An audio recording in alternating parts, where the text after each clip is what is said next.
여러분, 요즘 동네 어르신들 사이에서 이런 말들이 들리지 않으십니까? 기초연금 없어진대. 어차피 우리 같은 사람은 못 받아. 신청했다가 떨어지면 창피해서 어디 가겠어. 그런데 말입니다. 이런 소문들 때문에 정작 받으실 수 있는 분들이 신청조차 안 하고 계십니다. 2026년, 지금 기초연금 기준이 완전히 달라졌습니다. 퇴진은커녕 오히려 더 많은 분들이 받을 수 있게 문턱이 낮아졌어요. 제가 오늘 가장 먼저 말씀드리고 싶은 건 이겁니다. 기초연금은 여러분이 먼저 신청해야만 받을 수 있습니다. 국가가 알아서 찾아와서 어르신 연금 받으세요 하고 돈을 넣어주지 않습니다. 철저하게 신청주의 원칙입니다. 더 충격적인 건 이겁니다. 신청 시기를 단 한 달만 놓쳐도 그달 연금은 영원히 못 받습니다. 약 34만 원이 그냥 허공으로 사라지는 겁니다. 그럼 밀린 돈 나중에라도 주는 거 아니야? 아닙니다.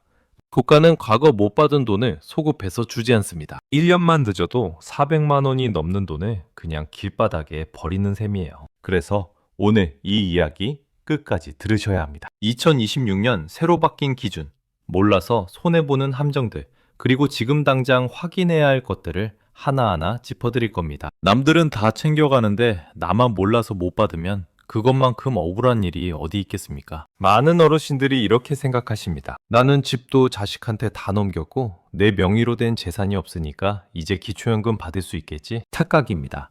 정부의 계산법은 여러분이 생각하시는 것보다 훨씬 더 꼼꼼합니다. 자녀에게 집을 물려줬다고 해서 그 재산이 바로 사라진 걸로 보지 않아요. 이걸 공식 용어로 기타 증여재산이라고 부릅니다. 쉽게 말해서 내 손을 떠난 재산이라도 일정 기간 동안은 여전히 여러분의 재산으로 간주한다는 뜻입니다. 예를 들어볼까요? 5억 원짜리 아파트를 자녀에게 증여했다고 칩시다. 여러분은 이제 내 집 아니니까 나는 가난하다고 주장하시겠지만 보건복지부 기준으로는 그 5억 원이 매달 조금씩만 줄어듭니다. 어떻게 줄어드느냐? 지역별 최저 생계비 정도만큼 차감되면서 아주 천천히 마치 거북이처럼 줄어들어요. 결과적으로 집은 이미 자녀 명의인데 서류상으로는 여전히 수억 원대 자산가로 분류되는 겁니다. 그래서 기초연금 신청했다가 탈락이라는 통보를 받게 됩니다. 자, 이제 더 중요한 이야기를 해볼까요? 많은 분들이 이렇게 생각하십니다. 내 통장에 들어오는 월급이나 연금만 소득 아니야? 아닙니다.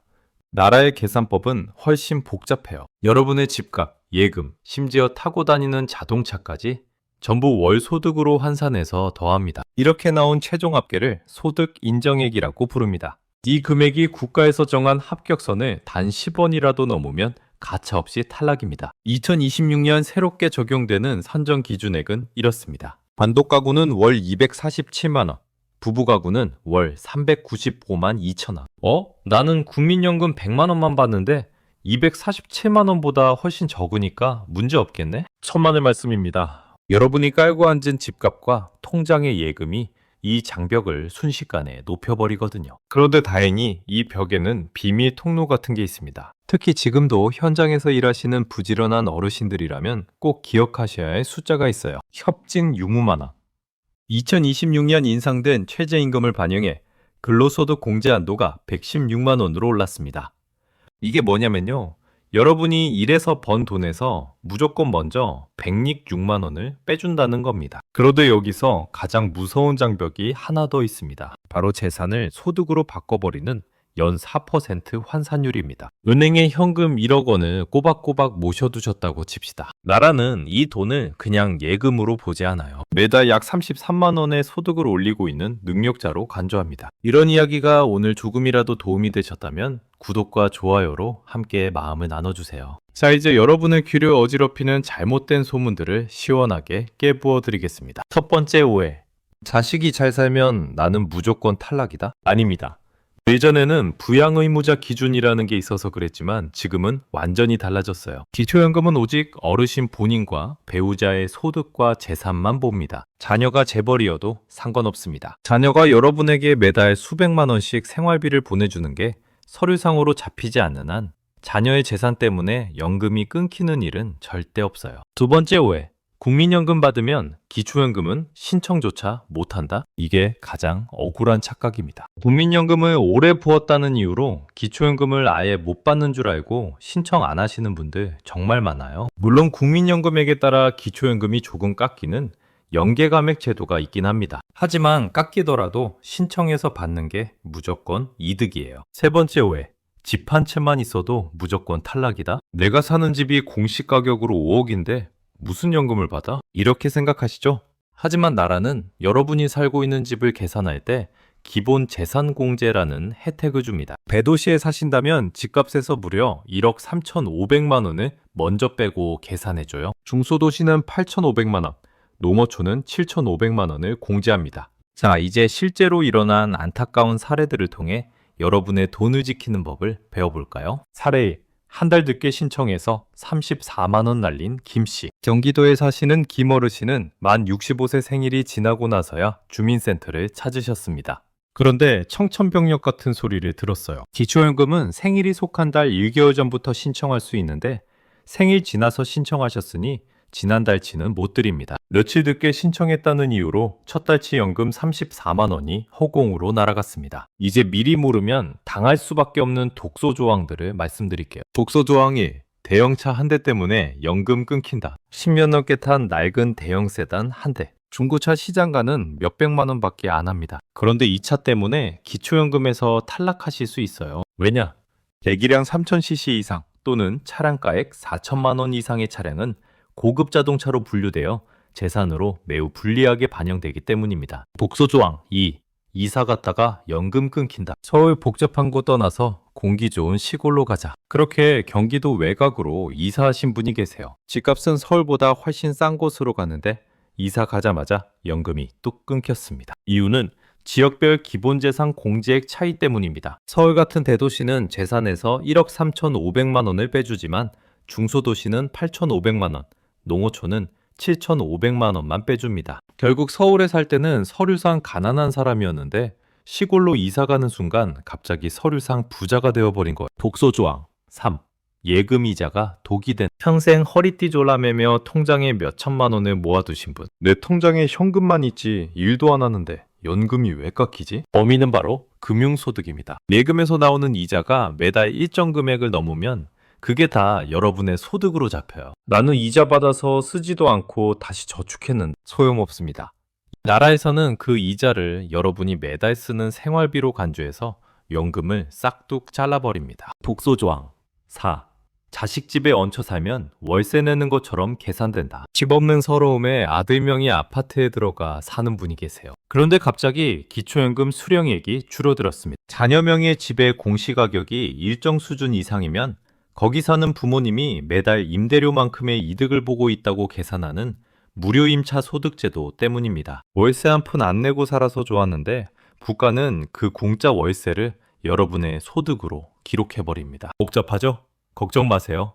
이 모든 위기를 한 번에 해결할 확실한 방법이 있습니다. 자판 계산기 두드릴 필요 없이 나라에서 제공하는 3가지의 특급 도움말을 활용해보세요. 1단계 복지로 사이트 모의계산. 인터넷 검색창에 복지로라고 치고 들어가세요. 여러분의 소득과 재산을 입력하면 기초연금을 받을 수 있는지 미리 점쳐볼 수 있습니다. 나는 컴퓨터 할 줄 몰라. 걱정 마세요. 자녀분들에게 복지로 모의계산 한 번만 해줘 하시면 1분 만에 결과 나옵니다. 2단계 전화 상담은 국번 없이 1355 국민연금공단 콜센터로 전화해보세요. 전문가들이 여러분의 상황을 듣고 친절하게 상담해줍니다. 굳이 먼 길 가서 줄 서서 기다릴 필요 없이 전화 한 통이면 궁금증이 시원하게 풀립니다. 3단계는 수급 희망자 사후관리 서비스 신청. 이거 정말 대박입니다. 만약 이번에 신청했다가 아깝게 떨어졌더라도 이 서비스를 신청해두면 나중에 기준이 바뀌어서 여러분이 받을 자격이 생겼을 때 나라에서 먼저 연락을 줍니다. 어르신, 이제 기준이 바뀌어서 받으실 수 있으니 신청하세요. 이 서비스 하나가 여러분의 놓칠 뻔한 연금을 찾아주는 든든한 비서가 되어줄 겁니다. 기초연금 신청하러 가실 때 딱 이것들만 챙기세요. 체크 1. 신청 시점. 만 65세 생일이 속한 달에 1개월 전부터 신청 가능합니다. 이 시기를 단 며칠이라도 놓치면 첫 달치 연금은 그대로 날아가. 체크 2.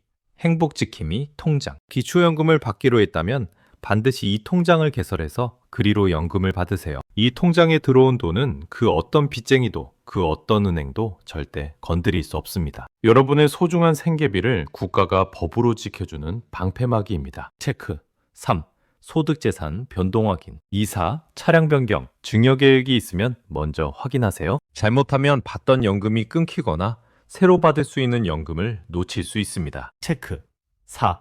부가 혜택 함께 신청. 기초연금 수급자가 되시면 통신비 감면, 에너지 바우처 혜택도 함께 받을 수 있어요. 매달 나가는 핸드폰 요금도 깎아주고 겨울철 난방비까지 지원받을 수 있으니 그야말로 일석삼조입니다. 동사무소 간 김에 다른 혜택들도 다 같이 신청해 주세요. 한마디만 하시면 됩니다. 여러분, 오늘 제가 드린 이야기를 정리해 볼까요? 첫째, 기초연금은 신청주의입니다. 여러분이 먼저 신청해야만 받을 수 있어요. 국가가 알아서 찾아오지 않습니다. 둘째, 소득 인정액을 이해하세요. 현금 소득만이 아니라 재산이 소득으로 환산됩니다. 연 4% 환산율, 근로소득공제 116만 원, 기본재산공제, 이것들이 합격 여부를 결정합니다. 셋째, 사전점검이 필수입니다. 복지로 모의계산, 1355 전화산답, 수급희망자 사후관리 서비스, 이 세 가지만 활용하셔도 여러분의 연금은 지켜집니다. 2026년 기초연금이 폐지된다는 소문은 거짓입니다. 오히려 선정 기준이 완화되고 지급액도 인상되는 추세예요. 소득 하위 50%에 해당하시는 분들은 최대 40만 원까지 받으실 수 있는 길이 단계적으로 열리고 있습니다. 그러니 나는 안 되겠지 하면서 포기하지 마세요. 폐지 같은 말에 휘둘리기보다 내 상황을 기준으로 확인하는 게 중요합니다. 여러분이 평생 낸 세금으로 만든 제도입니다. 받을 자격이 있으면 당당하게 받으세요. 오늘 이 이야기가 여러분의 텅 빈 통장을 든든하게 채워줄 확실한 방패가 되었길 바랍니다. 주변에 이 정보가 꼭 필요한 분들이 계시다면 꼭 알려주세요. 여러분의 당당한 노후 끝까지 응원하겠습니다. 감사합니다.